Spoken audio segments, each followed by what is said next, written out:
पर मेरे हाथ से पूरी रैली मिस हो गई या फिर मैं वहां पे जल्दी प्रॉफिट बुक करके एग्जिट हो गया। तो अब कहां पर एंट्री प्लान करूं, या फिर अगर कहीं पे मैंने शॉर्ट या लॉन्ग किया है तो उसका टारगेट बुक कहां पे करूं जिससे कि मेरे हाथ से मेरा प्रॉफिट चला ना जाए। मेरे सपोर्ट एंड रेजिस्टेंस सही है या नहीं उसको क्रॉस चेक कैसे करूं, या फिर चार्ट ने दे दिया है वन वे मूव जिसके बीच में कोई स्विंग पॉइंट्स ही नहीं है तो वहां पे सपोर्ट एंड रेजिस्टेंस कैसे आइडेंटिफाई करूं। इन सब चीजों में ये एक सिंपल सा टूल हमारी बहुत ही हेल्प करता है जिसका नाम है Fibonacci retracement tool. And most important, stop loss hunting strategy में भी ये टूल बहुत ही ज्यादा काम आता है। जैसा कि ये टूल एक है और इसके फायदे अनेक हैं अगर हम इसको सही से यूज करना जानते हैं तो, पर अगर हम इसको सही से यूज करना नहीं आता या राइट नॉलेज हमारे पास नहीं है तो ये उतना ही ज्यादा हमें ट्रैप करता रहेगा जिसमें हमें कभी भी सही एंट्री और एग्जिट नहीं मिल पाएगी एंड हम हमेशा कंफ्यूज ही बने रहेंगे। मैंने सालों इस पर ट्रेड्स ले लेके कुछ एक्सपीरियंस वगैरह गेन किया है जिसके बाद कुछ पॉइंट्स वगैरह निकल के सामने आए हैं जिनका अगर आप ध्यान रखते हैं तो आपकी एक्यूरेसी फिबोनाची रिट्रेसमेंट में नेक्स्ट लेवल हो चुकी होगी। अगर आप नहीं जानते हैं तो भी आप समझ जाएंगे और अगर आप जानते हैं तो आपका देखने का नजरिया बदल चुका होगा एकदम। स्वागत है आपका एक और स्पेशल लर्निंग वीडियो में जहां पे हम फिबोनाची रिट्रेसमेंट स्ट्रेटेजी को कंप्लीटली स्टडी करने वाले हैं जिसके रिलेटेड आप लोगों के भर भर के डीएम्स एंड कमेंट्स मेरे पास आ रहे थे।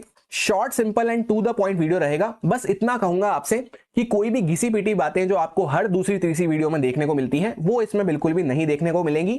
नहीं, मैं नहीं मानता। इसलिए कंप्लीट अटेंशन के साथ में देखें वीडियो को। अभी अगर बिजी वगैरह है तो वीडियो को सेव करके रख लें, लाइक करके रख लें, वॉच लेटर में डाल दें, फिर आराम से कंप्लीट वीडियो को स्टडी करें। सबसे पहले तो ये वर्ड जो है फिबोनाची, इसका मतलब क्या होता है? तो एक बहुत ही ग्रेट इटालियन मैथमेटिशियन थे जिनका नाम था फिबोनाची, उनके नाम पे ये रखा गया है। उन्होंने कुछ नंबर की सीरीज वगैरह दी थी, कुछ नंबर के सीक्वेंस वगैरह दिए थे।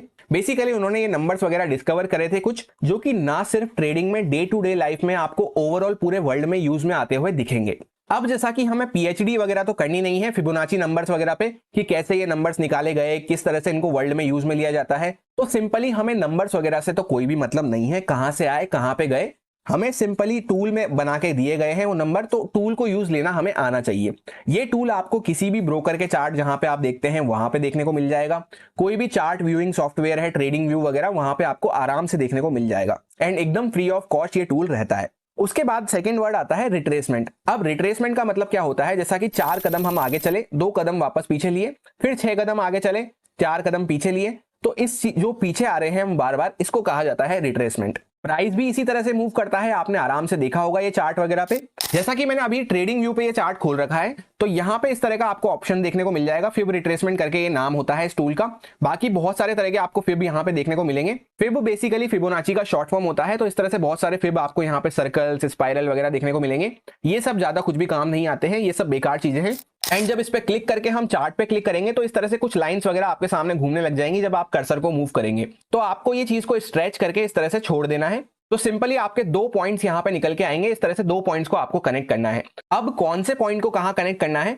तो चार्ट सपोज अगर नीचे से ऊपर ट्रेंडी मूव करता हुआ आया है इस डायरेक्शन में, तो सबसे पहला पॉइंट यहाँ पे कनेक्ट होगा एंड सेकंड पॉइंट यहाँ पे कनेक्ट होगा। और सपोज चार्ट डाउन साइड पे ट्रेंडी मूव करता हुआ आया है तो पहला पॉइंट यहाँ पे कनेक्ट होगा और दूसरा पॉइंट यहाँ नीचे की साइड पे कनेक्ट होगा। इस तरह से नीचे से ऊपर लेके जाते हैं अप ट्रेंडिंग चार्ट में, और इस तरह से सेलेक्ट करके ऊपर से नीचे लेके आते हैं डाउन ट्रेंडिंग चार्ट में, जहां पे डाउन साइड पे हमें मूव दिखता है वहां पे।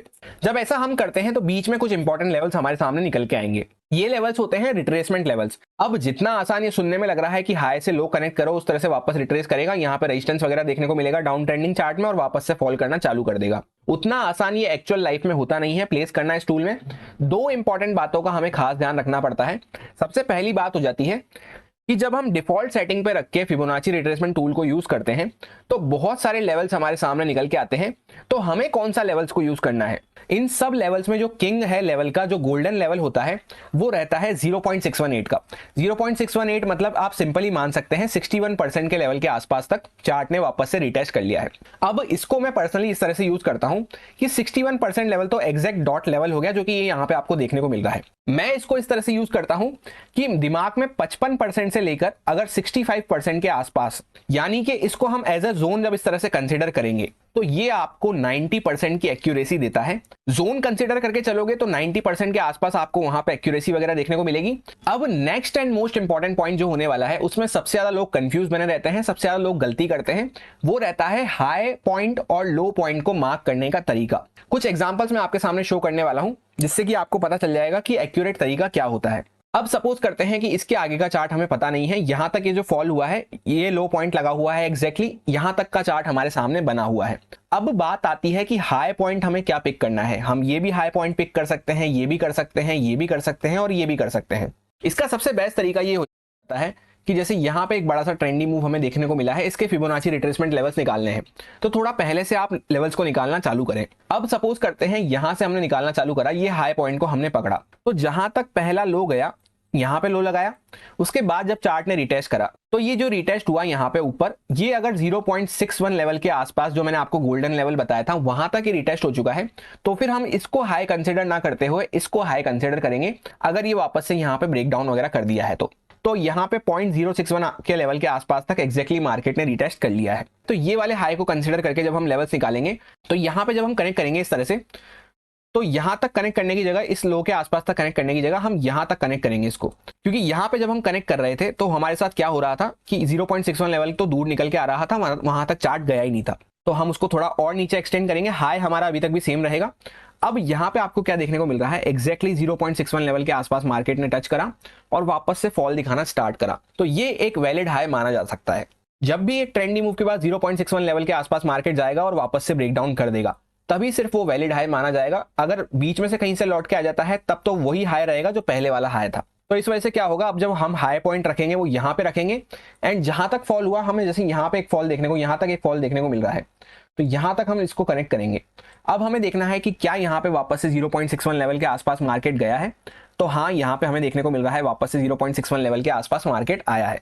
इसी तरह से हमें करते हुए जाना है। तो अब हम यहाँ पे रखेंगे इसको, और उसके बाद हम जब देखेंगे तो यहाँ से मार्केट ने कंटिन्यू फॉल देना स्टार्ट करा, तो इस वजह से ये हमारा एक वैलिड हाई कंसिडर होगा। और लेके कहां तक जाना है, एकदम विक के लो तक, जहां तक मार्केट ने एकदम डॉट लो लगाया है वहां तक हमेशा लेके जाना है। एग्जैक्टली मार्केट उसी जोन के आसपास आया, वापस से यहाँ पे वापस से रेजिस्टेंस लिया, तो जब यहाँ पे इस लेवल के आसपास, इस जोन के आसपास, जैसा मैंने आपसे कहा था 55% से लेकर 65% के बीच में अगर आपको कुछ मिल रहा है, वहां पे कोई कंडीशन मार्केट सेटअप वगैरह बना रहा है डाउन साइड का, तो वो हमें बहुत ही फ्रूटफुल रिस्क रिवॉर्ड देता है। पहले भी मैंने आपको दिखा दिया, कभी कभी तो एकदम डॉट 0.61 के लेवल को टच करके मार्केट गिरता है। एंड इसी तरह से हम कनेक्ट करते करते, फॉर एग्जांपल मान लेते हैं यहां से हमारा हाई पॉइंट यहां तक गया नीचे की साइड पे, तो क्या मार्केट ने यहां पे 0.61 लेवल के आसपास तक गया मार्केट, तो हाँ, हमें देखने को मिला है 0.61 लेवल के आसपास तक, उस जोन तक मार्केट गया है, तो ये हमारा वैलिड हाई हो जाएगा आपकी बात। अब बहुत सारे लोग जो है यही गलती करते हैं कि वो ये छोटे छोटे मूव्स को यहाँ पे मिस कर देते हैं, फिर उनको जब वापस से यहाँ पे फिबोनाची लेवल्स को निकालना होगा तो वो यहाँ से हाई पॉइंट को कंसीडर करेंगे। तो वैलिड हाई कौन सा बन गया हमारा, ये वाला।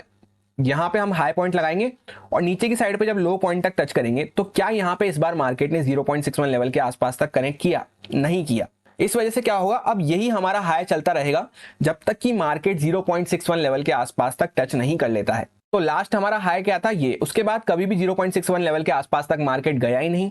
वापस से मार्केट जब 0.61 लेवल के आसपास आए, जैसा कि डॉट आप देखेंगे तो यहाँ पे एकदम पॉइंट टू पॉइंट आप मैच कर सकते हैं। यहाँ पे मार्केट आया, यहाँ पे अगर आप शॉर्ट करते वापस से, तो आप देख सकते हैं एकदम फास्ट मोमेंटम आपको देखने को मिला, बहुत ही अच्छे रिस्क रिवॉर्ड के साथ। छोटा मोटा स्टॉप लॉस डाल के यहाँ पे हम इस तरह से प्लान कर सकते हैं।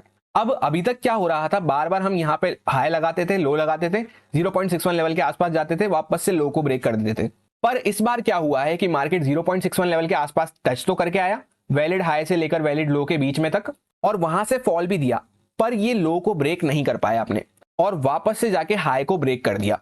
तो यहां से हमें पता चल जाता है कि ट्रेंड एक तरह से स्विच होना चालू हो गया है। तो अब जब यहां से ट्रेंड चेंज होगा तो हम उल्टी डायरेक्शन में फिबोनाची लेवल्स को निकालना चालू कर देंगे।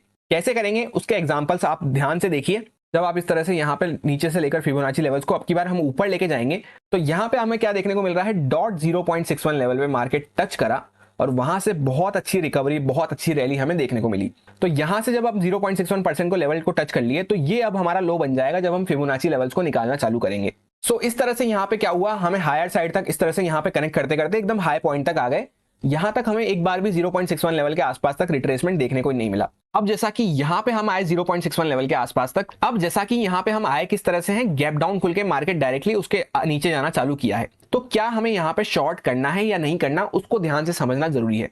अप ट्रेंड में बने हुए थे, 0.61 लेवल के आसपास आए पर उसके नीचे चला गया मार्केट। तो सबसे पहली कंडीशन यहाँ पे ये ध्यान रखनी है कि क्या मार्केट बहुत दूर से कंटिन्यू चलता चलता फिर 61% लेवल के आसपास को ब्रेक डाउन करा है, तो वहां पे हमें बिल्कुल भी शॉर्ट नहीं करना है, क्योंकि एक रैली ऑलरेडी हमारे हाथ से जा चुकी है। तो ये हो सकता है कि मार्केट में ट्रैप हो, तो वहां पे हमें वेट करना है या तो किसी कंसोलिडेशन का, या फिर दूसरी चीज का हमें वेट करना है कि वापस से मार्केट 0.61 लेवल के ऊपर वापस से क्लोजिंग देना स्टार्ट करे स्ट्रांगली। और यहां पे हम वापस से 0.61 लेवल के नीचे आ गए। तो मैंने आपसे क्या कहा है, जब भी कंटिन्यूअस मोमेंटम में मार्केट इसको इस तरह से ब्रेक डाउन करे, वहां पे हमें बिल्कुल भी शॉर्ट नहीं करना है, वो एक ट्रैप हो सकता है। वहां पे हमें वेट करना है या तो कंसोलिडेशन का, या फिर मार्केट वापस से स्ट्रांगली उसके ऊपर आना चालू करे। अब फिबोनाची को करेक्ट तरीका क्या है यूज करने का, वो मैंने आपसे एक्सप्लेन कर दिया। कौन सा लेवल इंपॉर्टेंट होता है, क्या सही तरीका होता है हाई और लो पॉइंट को कंसिडर करने का। अब इसके आगे बात करते हैं कि हमें एंट्री और एग्जिट इसमें किस तरह से प्लान करनी रहती है। जब भी मार्केट इस तरह से यहाँ पे आपकी ये रैली मिस हो गई है, वापस से 0.61 लेवल के आसपास आए, कुछ कंडीशन बनाए, तो वहां पे हम उसी डायरेक्शन की ट्रेड प्लान कर सकते हैं। अगर ये ट्रेंड अपसाइड का था और 0.61 लेवल के आसपास आके कुछ वहां पे कंडीशन बन रही है, तो अपसाइड की हम कंडीशन प्लान कर सकते हैं। डाउन साइड पे निकाले थे लेवल्स वगैरह, तो इस तरह से रेजिस्टेंस को हम आइडेंटिफाई करके डाउन साइड की कंडीशन प्लान कर सकते हैं। अब सेकंड इंपॉर्टेंट पॉइंट जो मैंने आपसे कहा था कि लॉन्ग और शॉर्ट ट्रेड में अगर हम एंटर होके बैठे हैं ऑलरेडी, तो वहां पे हमें टारगेट डिसाइड करने में कैसे हेल्प करेगा ये, जिससे कि प्रॉफिट हमारे हाथ से वापस चला ना जाए। तो उसके लिए एक एग्जांपल समझते हैं। फॉर एग्जांपल यहाँ पे हम टॉप पे हमें कुछ कंडीशन वगैरह दिखी, कोई शूटिंग स्टार कैंडल वगैरह दिखी, कोई भी सेटअप वगैरह दिखा, और हमने इसको यहीं पे मान लेते हैं शॉर्ट कर दिया। तो जब यहाँ पे ये स्विंग पॉइंट लो से ये स्विंग हाई तक जब हमने कनेक्ट किया था, 0.61 लेवल के आसपास तक मार्केट आने लगे, जो कि हमारा एग्जैक्टली निकल के आया था यहाँ पे इस लेवल के आसपास, तो वहां पे आपको टारगेट बुक करने पे ध्यान देना चाहिए। ऐसा क्यों है, प्रीवियस ट्रेंड को आप देख लें कि जब प्रीवियस ट्रेंड अपसाइड पे आया है और यहाँ पे मान लेते हैं आपने शॉर्ट साइड की ट्रेड ली, तो 0.61 लेवल के आसपास 90% टाइम ऐसा होगा कि मार्केट या तो वहां पे रुकेगा तो भी अगर आप ऑप्शन ट्रेडिंग वगैरह करते हैं तो वहां पे आपका अननेसेसरी टाइम वेस्ट होगा, डीके वगैरह होगा, या फिर वहां पे मार्केट सपोर्ट लेके जैसे ये बढ़ना चालू करा वैसा आपको दिखता हुआ नजर आएगा। उसके बाद third and most important point मैंने आपसे कहा था कि सपोर्ट एंड रेजिस्टेंस मेरे सही है या फिर नहीं, उसको मैं क्रॉस चेक कैसे करूं। इसको समझने के लिए सबसे पहले एक एग्जांपल को डिस्कस करते हैं। जैसे यहां पे आपको एक क्रूशियल लेवल देखने को मिल रहा होगा जहां पे मार्केट गैप अप ओपन हुआ, यहीं से मार्केट नीचे आया तो एक अच्छा फॉल वगैरह हमें देखने को मिला। अब ये एक क्रूशियल लेवल है या नहीं, इसके नीचे हम आ चुके हैं तो ऑब्वियसली ये रेजिस्टेंस बन चुका है यहाँ पे इस तरह से। तो इसको हम आगे जब एक्सटेंड करेंगे तो आप देखेंगे मार्केट यहीं पे एग्जैक्टली यहाँ पे रेजिस्टेंस लिया है। अब सपोज करते हैं कि हम जब यहाँ पे चल रहे हैं तभी आपने ये लेवल को इस तरह से मार्क करके रख लिया है, तो इसको क्रॉस चेक करने के लिए आप कैसे डिसाइड कर सकते हैं कि यार यहाँ पे ऊपर की साइड से मैं वापस से नीचे की साइड पे जब कनेक्ट करूंगा हाई से लो तक, तो मेरे को क्या देखने को मिल रहा है कि हाँ यार यही लेवल जो है इस तरह से यहाँ पे ये जो पूरा जोन है ये एक इंपॉर्टेंट जोन होने वाला है, क्योंकि नीचे से ऊपर जा रहे हैं तो यहाँ पे रेजिस्टेंस मार्केट हिट कर सकता है, तो वो हमारा डबल कंफर्मेशन हो जाता है। सिमिलरली अगर प्राइस एक्शन वगैरह पे कुछ हमने सपोर्ट रेजिस्टेंस मार्क करे हैं तो उसको क्रॉस चेक करने के लिए, डबल चेक करने के लिए फिबोनाची लेवल्स को हम निकाल के इस तरह से देख सकते हैं, वो भी अगर उसके आसपास ही हो रहे हैं या उसके ऊपर ही आ रहे हैं तो हमें डबल कंफर्मेशन वहां पे मिल जाती है। अब ये बात का ध्यान रखना बहुत जरूरी है, जब सपोर्ट रेजिस्टेंस को क्रॉस चेक कर रहे हैं तो सारे जो लेवल्स हैं ये सारे लेवल्स ही हमारे काम के हो जाते हैं, जिसमें से बीच के ये तीन जो लेवल्स हैं ये तीनों बहुत ज्यादा काम आते हैं, 0.318, 0.5 और 0.618। एंड उसके बाद एक आप चाहें तो 0.786 को भी कंसिडर कर सकते हैं। 0.61 लेवल या उसका ये जो पूरा जोन होता है इस तरह से गोल्डन जोन, ये हमारे लिए होता है एंट्री और एग्जिट को डिसाइड करने के लिए। क्योंकि फॉर एग्जांपल यहां से अगर हम शॉर्ट करके बैठे तो हमें पता तो होना चाहिए कि यार यहाँ पे पहले रुक सकता है चार्ट, जैसे यहाँ पे रुका ना, थोड़ा सा रिजेक्शन वगैरह दिखाया पर वापस से इसको ब्रेकआउट कर दिया, तो यहाँ पे शॉर्ट मत करो, क्योंकि इस लेवल के आसपास आके शॉर्ट मत करो। एंटर वगैरह करना है ट्रेड में तो इस लेवल के आसपास ही हमेशा बेस्ट रहता है इस पूरे जोन में। एंड उसके बाद फोर्थ पॉइंट मैंने आपसे कहा था इंट्रो में कि किस तरह से हम आइडेंटिफाई कर सकते हैं अगर चार्ट ने वन वे मूव दे दिया है। सपोज जैसा कि बहुत सी बार होता है ना कि red candle back to back इस तरह से मूव दे दिया, या ग्रीन कैंडल इस तरह से बैक टू बैक मूव दे दिया, जैसा यहाँ पे हमें कंटिन्यूएशन में मूव देखने को मिला है। तो इसके बीच में तो कोई यहाँ पे स्विंग पॉइंट्स वगैरह रहते नहीं है, कोई रेजिस्टेंस सपोर्ट हम किस तरह से आइडेंटिफाई करें, उसमें भी यहाँ पे हमारी फिबोनाची हेल्प करता है। इस तरह से ऊपर से लेकर नीचे आए हैं तो यहाँ पे ऊपर से नीचे तक कनेक्ट करेंगे, तो ये जो बीच के इंपॉर्टेंट लेवल्स निकल के आए हैं इन पे हमें ध्यान रखना होता है, जैसा मैंने आपसे कहा। अब स्टॉप लॉस हंटिंग स्ट्रेटजी में किस तरह से यूज में लेना है उसके लिए सबसे पहले इस कंसेप्ट को समझिए। फॉर एग्जांपल मान लेते हैं कि बैंक निफ्टी का ही एग्जांपल ले लेते हैं, 43,500 से मार्केट यहां पे चलना चालू किया, चलते चलते पहुंच चुका है 44,000 के आसपास तक। तो भले ही यहां पे कोई ऑपरेटर एंटर हुआ हो या फिर रिटेलर एंटर हुआ हो, अगर चार्ट ने यहां से यहां तक का मूव दिया है तो कोई ना कोई तो यहां पे नीचे की साइड पे एंटर हुआ ही होगा। कौन एंटर हुआ है, ऑपरेटर या रिटेलर, उसको थोड़ी देर के लिए साइड में रख देते हैं। पर जितने भी स्मार्ट ट्रेडर होते हैं, एक्सपीरियंस ट्रेडर होते हैं, उनको ये बात पता है कि भले ही मैं तो यहाँ पे बीच में 43,800 के पास से एंटर हुआ, पर कोई ना कोई यहाँ से जब चार्ट चलता हुआ आ रहा है तो कोई ना कोई यहाँ से चार्ट को लेता हुआ आ रहा है। एंड जब यहाँ पे चार्ट 44,000 पे पहुंच चुका है तो इसको यहाँ पे ऑलरेडी 500 पॉइंट का प्रॉफिट देखने को मिल चुका है, भले ही मेरे को तो 200 पॉइंट का ही देखने को मिला है। तो ये बात मैंने आपको स्टॉप लॉस हंटिंग स्ट्रेटजी में क्लियरली समझाई थी कि चार्ट किस पे मूव करता है, स्टॉप लॉसेस पे। तो चार्ट जब नीचे से यहाँ पे अपसाइड पे मूव करता हुआ आया है, जैसा कि 500 पॉइंट का मोमेंटम यहाँ पे अपसाइड पे हो चुका है, तो क्या यहाँ पे अपसाइड पे कोई सेलर वगैरह बैठा होगा? चांसेस है कि नहीं बैठा होगा। तो इसको चार्ट को क्या करना पड़ेगा, यहाँ से थोड़ा सा रिवर्स करना पड़ेगा। अब रिवर्स जब करता है तो जैसा मैंने आपसे कहा, कोई ना कोई यहाँ पे नीचे से बैठा हुआ है। तो वो क्या इतना बड़ा बेवकूफ है कि यहाँ पे 500 पॉइंट का प्रॉफिट देखने के बाद पूरा उसको जीरो होने देगा? ऐसा नहीं होगा। तो वो भी क्या करेगा, मैक्स टू मैक्स अपनी पोजीशन कहां पे कट डाउन कर लेता है, 0.61% लेवल के आसपास तक। इसको आप इस तरह से समझ लीजिए कि जो यहां से नीचे से बैठा है उसको जब 10,000 का प्रॉफिट देखने को मिल गया यहां पे ऊपर तक, तो वो वापस से पूरा जीरो थोड़ी होने देगा अपने प्रॉफिट को। ज्यादा से ज्यादा यहाँ पे 4,000 जब उसके जेब में बचेगा तब वहां पे अपनी पोजीशन को कट डाउन कर लेगा। यानी 60% प्रॉफिट जब उसका ड्रॉ डाउन हो जाता है तब वहां पे ट्रेडर अपनी पोजीशन से एग्जिट कर देता है। सो इस वजह से क्या होता है, जब भी हम बहुत सी बार हमें देखने को मिलेगा लो पॉइंट से लेकर हम हाई पॉइंट को पहले कनेक्ट करेंगे और चार्ट जैसे ही 0.61 लेवल के आसपास आएगा, जैसे यहां पे आपको आता हुआ दिखा, वहां से चार्ट के हाई चांसेस हो जाते हैं कि वापस से चार्ट अपसाइड पे मूव देगा। ऐसा आपको 80% टाइम आपको देखने को मिलेगा ही मिलेगा, क्योंकि अगर चार्ट वन वे इतना अच्छा मूव करता हुआ गया है तो जो यहां से बैठे हुए हैं उनको जब इतना अच्छा प्रॉफिट दिख गया तो वो जब चार्ट यहाँ पे थोड़ा सा पुल बैक देगा तो उसमें उनको डर नहीं लगेगा, तो थोड़ा और पुल बैक देगा तो उनको डर नहीं लगेगा। पर जब 61% लेवल के आसपास तक चार्ट रिटेस्ट कर लेता है 0.61% के आसपास, तो ऐसा माना जाता है कि मैक्सिमम जिनको यहाँ पे अच्छा प्रॉफिट देखने को मिला था वो यहाँ से एग्जिट करके जा चुके हैं। एंड अगर कोई होल्ड करके भी बैठा हुआ है तो फिर वो यहाँ पे पूरा यहाँ पे नीचे की साइड पे अपना स्टॉप लॉस रख के बैठा है, यहाँ पे उसके स्टॉप लॉस अवेलेबल नहीं है। इस वजह से आपको बार बार यहाँ पे देखने को मिलेगा 61% के लेवल के आसपास चार्ट अगर रुक रहा है, होल्ड कर रहा है, तो वहां से आपको बार बार कई बार बाउंस देखने को मिल जाते हैं। ये आज का ही रिसेंट चार्ट है, ऐसा ही आपको पीछे कई बार देखने को मिल जाएगा। जैसा ये आज की मार्केट की ओपनिंग थी, तो यहाँ पे हमें क्या देखने को मिल रहा है, एक बड़ी सी रेड कैंडल हमें देखने को मिली, उससे दुगनी बड़ी यहाँ पे ग्रीन कैंडल हमें देखने को मिली है। तो सिंपल सी बात है, जिसके पास किसी के पास पावर है, किसी के पास बड़ा पैसा है, उसने चार्ट को यहाँ से वापस से घुमाया है। तो जब भी यहाँ पे वापस से 61% लेवल के आसपास वो आएगा तो मैक्सिमम स्टॉप लॉसेस यहाँ पे डाउन साइड के खत्म हो चुके होते हैं। वापस से यहाँ पे चांसेस बन जाते हैं कि वो यहाँ से वापस से पैसा लगाएगा और ऊपर की साइड पे इसको लेके जाएगा, क्योंकि जो यहाँ पे इस बीच में यहाँ पे बैठ भी गए हैं वो ज्यादा कहां तक होल्ड कर पाते हैं, 61% के लेवल के आसपास तक। और वहां से हमें वापस से वो पैसा लगा के वापस से पहले नीचे की साइड की लिक्विडिटी उठाई, फिर ऊपर की साइड की लिक्विडिटी इस तरह से जनरेट करी जाती है। एंड जैसा कि लास्ट वाली वीडियो में मैंने आपको इम्बैलेंस स्ट्रेटेजी को यूज करना सिखाया था कि प्राइस में इम्बैलेंस को हम कैसे आइडेंटिफाई करते हैं, उसके थ्रू भी आप पता लगा सकते हैं कि कौन सा पुलबैक आपके लिए सही है या फिर नहीं बाय करने के लिए। एंड वहीं पे अगर आपको फिबोनाची का सपोर्ट मिल जाता है तो आपके लिए सोने पे सुहागा वाली बात हो जाती है।